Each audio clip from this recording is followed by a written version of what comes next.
प्यारे बच्चों, मैं हूं आपकी हिंदी शिक्षिका प्रीति। आप सभी का हार्दिक स्वागत है नोवा लर्न बुक्स, जो माउंट एनलाइटमेंट इंटरनेशनल का एक रचनात्मक शिक्षण मंच। आज का हमारा पाठ है हार की जीत। लेखक सुदर्शन। यह कहानी बाबा भारती और उनके प्रिय घोड़े सुल्तान के माध्यम से मानवता, त्याग और विश्वास का अद्भुत संदेश देती है। बाबा भारती को अपने घोड़े से उतना ही प्रेम था जितना किसान को अपने लहलहाते खेतों से। दूसरी ओर कुख्यात डाकू खड़क सिंह सुल्तान को पाने के लिए छल करता है और बाबा भारती का विश्वास तोड़ देता है। लेकिन कहानी यहीं समाप्त नहीं होती। बाबा भारती घोड़े के खोने का दुख सह लेते हैं, पर समाज से गरीबों और दुखियों पर से विश्वास न उठे, इसलिए वे अपने कष्ट को छिपा लेते हैं। अंत में खड़क सिंह का हृदय परिवर्तन होता है और वह सुल्तान को वापस लौटा देता है। अध्याय 8 हार की जीत। प्रस्तुत अध्याय हार की जीत मनुष्य द्वारा मनुष्य के ऊपर विश्वास करने और उस विश्वास के बचे रहने की कहानी है, जिसे एक पशु के माध्यम से व्यक्त किया गया है। कहानी में मानवता के आधार पर परहित और त्याग की भावना का महत्व स्पष्ट किया गया है। संसार में कुछ व्यक्ति ऐसे भी होते हैं जो दूसरों को न केवल रास्ता दिखाते हैं, बल्कि अपने नेक विचारों से उनका दृष्टिकोण भी बदल सकते हैं। सुदर्शन रचित इस कहानी के पात्र बाबा भारती भी ऐसे ही लोगों में से एक हैं, जिन्होंने प्रेम, दया व सत्य का सहारा लेकर खड़क सिंह जैसे क्रूर तथा कुख्यात डाकू का भी कठोर हृदय पिघलाकर उसे एक नेक और उदार इंसान बना दिया। आइए पढ़ते हैं। यदि कोई व्यक्ति अपनी बीमारी छिपाकर दूसरों की सेवा करे तो क्या वह सही है? क्यों? क्या कोई हार कर भी जीत सकता है? कैसे? सेवा करते समय हमें किन बातों का ध्यान रखना चाहिए? पढ़ते हैं कहानी। किसान को अपने लहलाते खेतों को देखकर जो आनंद प्राप्त होता है, वही आनंद बाबा भारती को अपना घोड़ा देखकर प्राप्त होता था।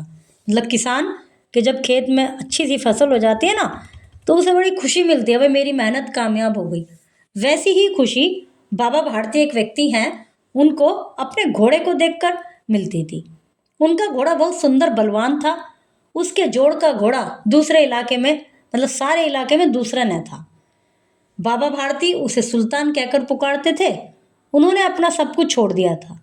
वे गांव के बाहर एक छोटे से मंदिर में रहते, दिन भर भगवान का भजन करते, परंतु शाम को सुल्तान पर चढ़कर 8-10 मील का चक्कर लगाए बिना उन्हें चैन ना आता। मतलब बाकी कुछ उनका ऐसे घर परिवार नहीं था, मंदिर में रहते थे, जो भी मंदिर में उन्हें खाना वाना मिलता था खा लेते थे और एक शाम को घूमने जाते थे 8-10 मील अपने घोड़े पर बैठकर। खड़क सिंह उस इलाके का कुख्यात डाकू था, मतलब एक तरह से बदनाम डाकू। लोग उसका नाम सुनकर ही कांपते थे कि भी डाकू आ गया ऐसे।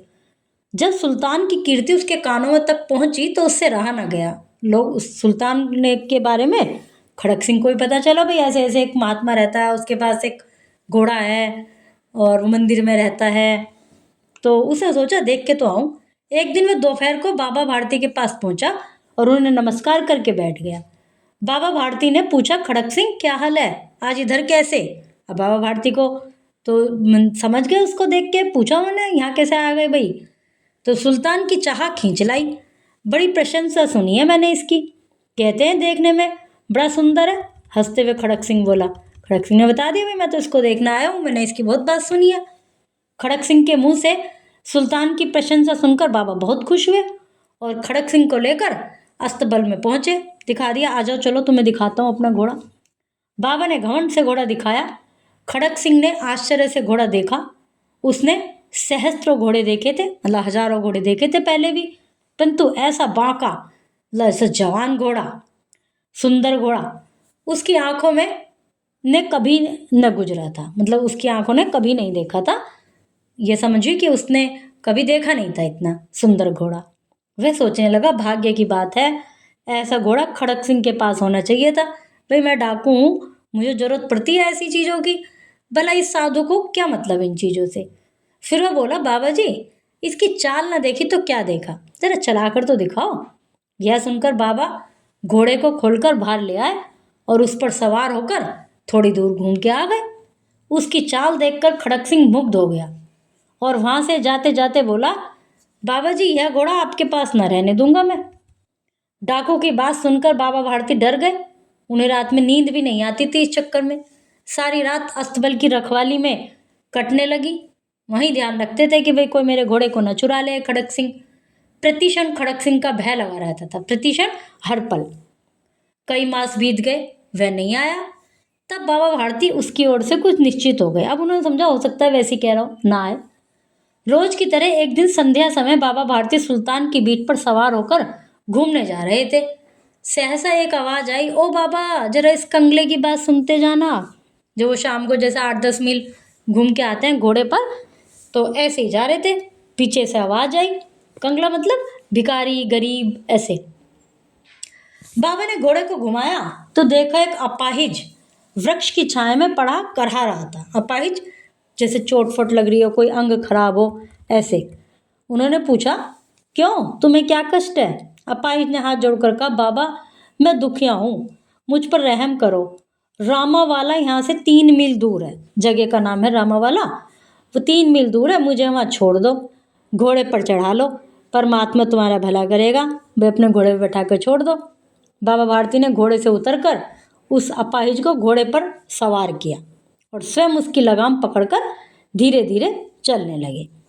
मतलब उसे बैठा दिया घोड़े पर, खुद पैदल चल रहे थे। ऐसे नहीं कि दोनों बैठ गए हों, खुद धीरे धीरे चलने लगे। सहसा उन्हें एक झटका सा लगा और लगाम हाथ से छूट गई। उन्होंने देखा कि अपाहिज घोड़े की पीठ पर तनकर बैठा है, घोड़े को दौड़ाई लिए जा रहा है। जैसी वो जो अपाहिज था एकदम तन के बैठा और फटाक से घोड़े को ऐड लगा दी उसने, तो लगाम अपने हाथ में ले ली। यह देखकर उनके मुंह से भय, विस्मय और निराशा से मिली हुई चीख निकल गई। यह अपाहिज कोई और नहीं बल्कि डाकू खड़क सिंह था। बाबा भारती कुछ देर चुप रहे, फिर चिल्लाकर बोले, खड़क सिंह जरा ठहर जाओ। बाबा जी यह घोड़ा तो अब ना दूंगा। खड़क सिंह ने कहा, हाँ ठहर जाऊंगा, सुन लूंगा तुम्हारी बात, पर घोड़ा नहीं मिलने का अब। परंतु एक बात सुनते जाओ भाई।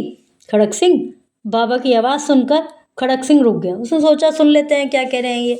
बाबा उसके पास जाकर बोले, मैं तुमसे अपना घोड़ा वापस नहीं मांग रहा, बस एक प्रार्थना है, उसको मान लो, अस्वीकार न करना, नहीं तो मेरा दिल टूट जाएगा। मेरी तुमसे बस यही विनती है कि इस घटना को किसी के सामने मत कहना। यह सुनकर खड़क सिंह का मुंह आश्चर्य से खुला रह गया। उसने सोचा, बहुत सोचा, परंतु कुछ समझ न सका। हार कर उसने बाबा से पूछा, क्यों, क्या दिक्कत है? कह दूंगा तो क्या हो जाएगा? बाबा भारती ने उत्तर दिया, यदि लोगों को घटना का पता लग गया तो वे किसी गरीब पर विश्वास नहीं करेंगे। फिर पता है लोगों के दिमाग में क्या आएगा? जैसे कोई गरीब है, कोई अपाहिज है, रास्ते में कह रहा है मुझे पानी पिला दो, मेरी सहायता कर दो, तो लोगों को लगेगा नहीं भाई नहीं, ऐसे मत विश्वास करो। क्योंकि पता चला बाबा खड़क सिंह, उसका बाबा भारती का घोड़ा ऐसे ही लूट लिया था खड़क सिंह ने भिखारी बनकर, तो भैया भिखारी की बात पर विश्वास मत करो। यह कहते कहते बाबा भारती वहां से चले गए, परंतु उनके शब्द खड़क सिंह के कानों में उसी प्रकार देर तक गूंजते रहे। बाबा के विचारों को जानकर डाकू खड़क सिंह स्वयं को बहुत लज्जित महसूस कर रहा था और सोच रहा था कि बाबा कितने महान हैं। उन्हें सुल्तान का खोने का इतना दुख नहीं है जितना इस बात का ख्याल है कि कहीं लोग गरीबों पर विश्वास करना ना छोड़ दें। यह सोचकर खड़क सिंह रात्रि के अंधकार में बाबा भारती के मंदिर पहुंचा। चारों ओर सन्नाटा था, शांति थी, बिल्कुल चुप्पी छाई हुई थी। आकाश में तारे टिमटिमा रहे थे। खड़क सिंह सुल्तान की बाग पकड़े हुए धीरे धीरे अस्तबल के पास पहुंचा। उसको घोड़े को लेकर धीरे धीरे वहां पहुंच गया। खड़क सिंह ने आगे बढ़, अब अस्तबल का फाटक खुला पड़ा था, अब घोड़ा तो वहां था नहीं, वो बंद करके क्या करते। खड़क सिंह ने आगे बढ़कर सुल्तान को उसके स्थान पर बांध दिया और वहां से बाहर निकलकर सावधानी से फाटक बंद किया।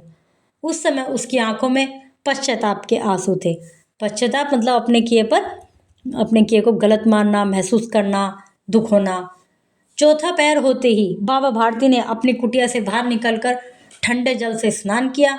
उसके पश्चात एक प्रकार से जैसे कोई सपने में चल रहा हो, उनके पांव अस्तबल की ओर मुड़े, परंतु फाटक पर पहुंचकर उनको अपनी भूल प्रतीत हुई। जैसे रोज की तरह उनका जो दैनिक कार्य था, अपना नहाना वाना करके सोचा घोड़े के पास जाऊं, तो वैसे ही चल दिए, आदत पड़ी हुई थी। फिर वहां जाके उन्हें लगा भाई नहीं नहीं, यहाँ तो जाने से फायदा नहीं, घोड़ा तो मेरा है नहीं। फलस्वरूप वहीं रुक गए। लेकिन घोड़े ने अपने स्वामी के पाँव की चाप को पहचान लिया। अब घोड़े को पता चल गया कि स्वामी आ रहे हैं और रुक गए हैं। वो ही नीनाना शुरू कर दिया उसने। बाबा भारती दौड़े हुए अंदर घुसे, घोड़े के गले से लिपटकर इस प्रकार रोने लगे जैसे कि पिता वर्षों बाद अपने बिछड़े हुए पुत्र से मिल रहा हो। रो रो कर वे बार बार यही कह रहे थे, अब कोई गरीब की सहायता से मुंह नहीं मोड़ेगा। तो मेरा घोड़ा वापस आ गया, अब कोई भी इस चीज़ पे मतलब गरीब की सहायता से मुंह नहीं मोड़ेगा। थोड़ी देर बाद जब वे अस्तबल से बाहर निकले तो उनकी आंखों से खुशी के आंसू बह रहे थे। उन्हें बहुत खुशी हुई, उनका घोड़ा वापस मिल गया। ये इसके जो सुदर्शन लेखक परिचय, जो इसके लेखक हैं, सुदर्शन प्रेमचंद परंपरा के कहानीकार थे। सुदर्शन का जन्म 1895 में सियालकोट पाकिस्तान में हुआ था। इनका वास्तविक नाम बद्रीनाथ भट्ट था। पाकिस्तान और ये पहले एक ही थे और 1895 में उनका जन्म हुआ है। तो उस समय तो भारत और पाकिस्तान एक ही थे। इनका सुधारवादी दृष्टिकोण था। इनकी कहानियों का मुख्य उद्देश्य समाज व देश को स्वच्छ व सुदृढ़ बनाना था। इनकी भाषा सहज, स्वाभाविक, प्रभावी और मुहावरेदार थी। सुदर्शन को गद्य और पद्य, गद्य मतलब कहानियाँ वगैरह, पद कविता, दोनों में महारत हासिल थी। उनकी अन्य रचनाओं में सच का सौदा, अठन्नी का चोर, साइकिल की सवारी, तीर्थ यात्रा, पृथ्वी वल्लभ, पत्थरों का सौदागर आदि प्रमुख है।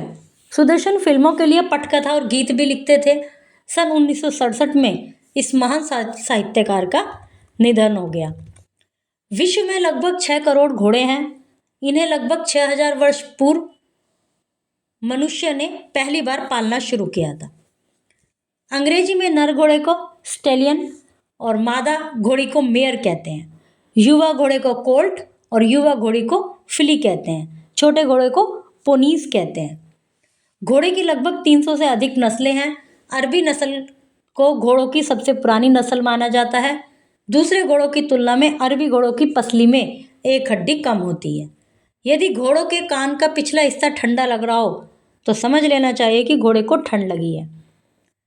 घोड़े इंसानों की तरह उल्टी और डकार नहीं कर सकते, इसलिए घोड़ों की मौत का सबसे बड़ा कारण उनका पेट दर्द होता है। जैसे पेट में दर्द होता है तो उल्टी करके हल्का सा फील हो जाता है, तो लेकिन घोड़ों को नहीं हो सकता ये।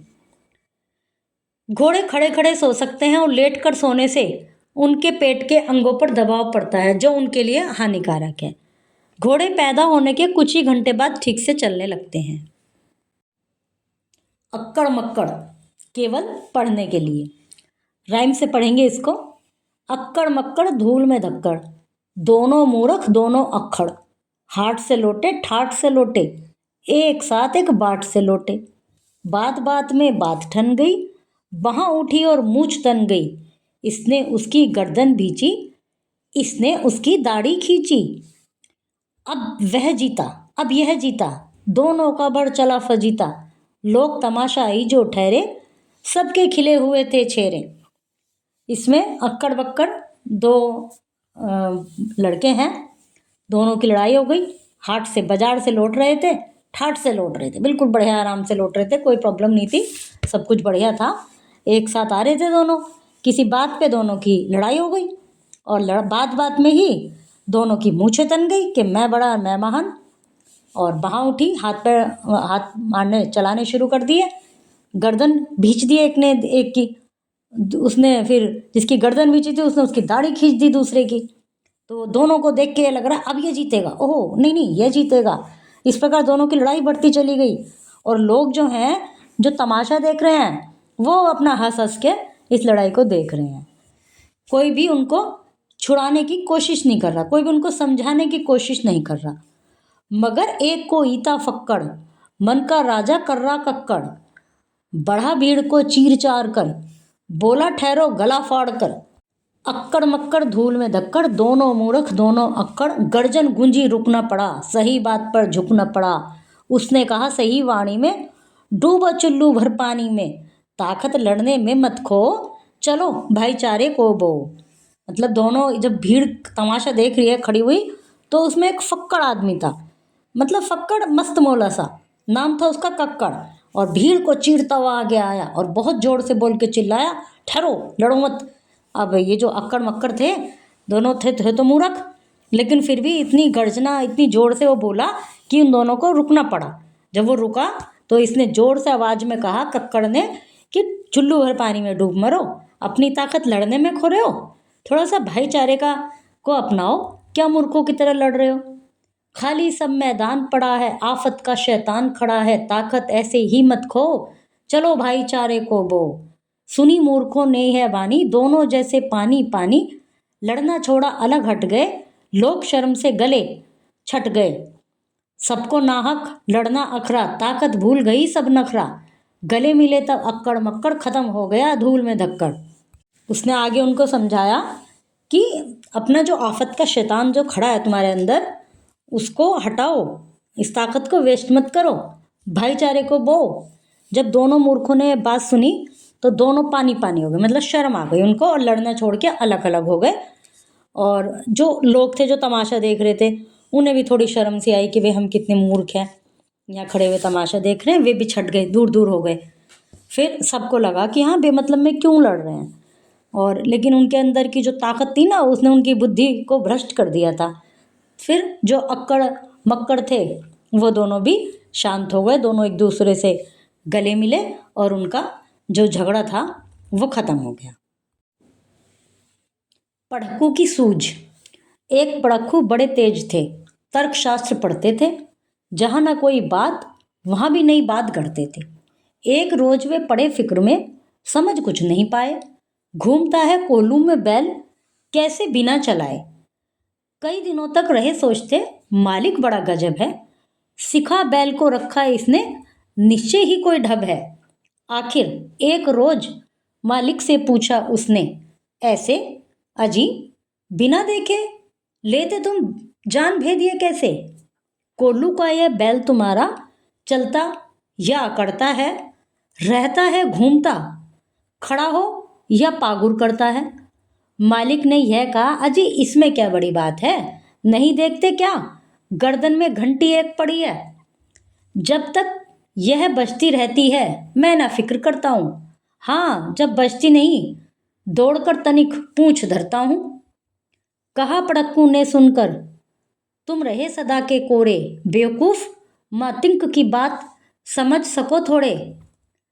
अगर किसी दिन बैल तुम्हारा सोच समझ अड़ जाए, चले नहीं बस खड़ा खड़ा गर्दन को खूब हिलाए, घंटी टुन टुन खूब बजेगी, तुमने पास आओगे, मगर बूंद भर तेल सांझ तक भी क्या तुम पाओगे। मालिक थोड़ा हंसा और बोला, पढ़क्कू जाओ, सीखा है यह ज्ञान जहाँ पर वहीं इसे फैलाओ। यहाँ सभी कुछ ठीक ठाक है, यह केवल माया है, बैल हमारा नहीं अभी तक मंथिक पढ़ पाया है। एक कहावत सुनी होगी कि कोल्हू का बैल है तो बस इसे कुछ दिमाग नहीं है इसके अंदर, बस मेहनत करवा लो। कोल्हू के बैल का क्या होती है विशेषता कि कोल्हू से तेल निकाला जाता है, और वो जो बैल है वो ऐसे ऐसे गोल गोल गोल गोल घूमता रहता है, वो बीच में कोल्हू लगा रहता है, कोल्हू को चलाता रहता है वो, और जिससे तेल निकलता रहता है। तो एक बार एक व्यक्ति ने सोचा, जो थोड़ा पढ़े लिखे थे, इंटेलिजेंट थे, पढ़ाकू व्यक्ति था वो, और हर बात में तर्क रखता था वो। उसने सोचा कि ये मालिक तो इसे देख नहीं रहा, ये बैल कैसे चलता रहता है अपना आप ही घूमता रहता है, तेल निकलता रहता है, वो 2-1 घंटे में आता है, उसका अपना काफ़ी सारा उसे तेल मिल जाता है। तो ये उसके दिमाग में चलता रहा कि मालिक को क्या पता कि काम हो रहा है नहीं हो रहा है, और मालिक यहाँ रहता भी नहीं है, बैल तो अपने आप ही घूमता रहता है, कोई बैल को कह भी नहीं रहा कि यहाँ पे चल। फिर उसने आखिरकार मालिक से पूछ लिया, भाई क्या मामला है, ऐसे तुम्हें कैसे पता चलता है कि तुम्हारा बैल घूम रहा है, तुम्हारा काम हो रहा है नहीं हो रहा है।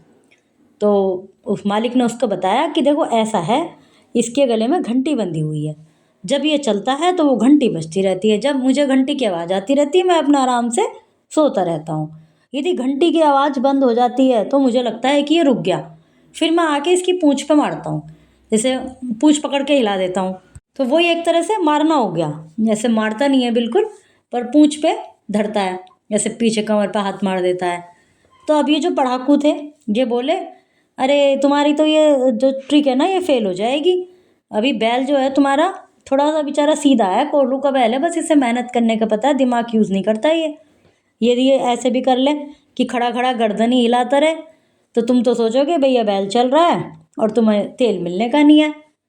अब इसने क्या जवाब दिया मालिक ने जवाब दिया कि ऐसा है, जहाँ से तुम पढ़ के आए हो ना, ये अपना ज्ञान वहीं फैलाओ। हमारा बैल ऐसा नहीं है, वो मेहनत करता है, वो चलता रहता है, जाओ। उसने उसकी बात को कोई वैल्यू नहीं दी। मिर्च का मजा केवल पढ़ने के लिए। एक काबुली वाले की कहते हैं लोग कहानी, लाल मिर्च को देख गया भर उसके मुंह में पानी। सोचा क्या अच्छे दाने हैं, खाने से बल होगा, यह जरूर इस मौसम का कोई मीठा फल होगा। एक चवन्नी फेंक और झोली अपनी फैलाकर कुंजड़िन से बोला बेचारा, ज्यों तो कुछ समझाकर। लाल लाल पतली छीमी हो चीज अगर खाने की, तो हमको 2 तोल छीमियाँ फ़कत 4 आने की। हाँ यह तो सब खाते हैं, कुंजड़िन बेचारी बोली, और शेर भर लाल मिर्च से भर दी उसकी झोली। मगन हुआ काबुली फली का सौदा सस्ता पाके, लगा चबाने मिर्च बैठकर नदी किनारे जाके। मगर मिर्च ने तुरंत जीभ पर अपना जोर दिखाया, मुंह सारा जल उठा और आंखों में पानी आया। पर काबुल का मर्द लाल छीमी से क्यों मुंह मोड़े, खर्च हुआ जिस पर उसको क्यों बिना सधाए छोड़े। आंख पोंछते, दांत पीसते, रोते और रिसियाते, वह खाता ही रहा मिर्च की छीमी को सिसियाते। इतने में आ गया उधर से कोई एक सिपाही, बोला बेवकूफ क्या खाकर यूं कर रहा था भाई। कहा काबुली ने, मैं हूं आदमी न ऐसा वैसा, जा तू अपनी राह सिपाही, मैं खाता हूं पैसा। इसमें ये एक राइमिंग वे में लिखी हुई है और कहानी है एक काबुली वाले की। वो जा रहा होता है तो उसको एक जगह एक सब्जी वाली, कुंजड़न होता सब्जी वाली, उसकी दुकान पर एक लाल मिर्च दिखाई दे जाती हैं। उसको देखकर लगता है कि भाई क्या फल है ये, बड़े अच्छे अच्छे से दाने हैं, हो सकता है कोई मौसम का फल हो, इसको खाऊंगा, हो सकता है मतलब सेहतमंद हो, बल मिले मुझे। और यह कहकर उसने उसको पैसे दे दिए जो उसके पास थे, 4 आने, और बोला कि कोई ऐसी चीज़ दो, छीमियाँ आपके पास हो तो लाल लाल, और दो मुझे। कुंजड़िन ने सोचा कि हाँ भाई सभी खाते हैं, उसने उसको दे दी, एक सेर 1 किलो दे दी उसमें। अब वो सस्ती मिल गई उसको 4 आने में 1 किलो, बड़ा खुश हुआ, खाने बैठ गया। लेकिन जैसे ही उसने एक बार खाया उसका मुंह जल गया बुरी तरह से। लेकिन अब उसने सोचा कि काबुल जगह का है ये, काबुल नाम स्थान से है ये व्यक्ति।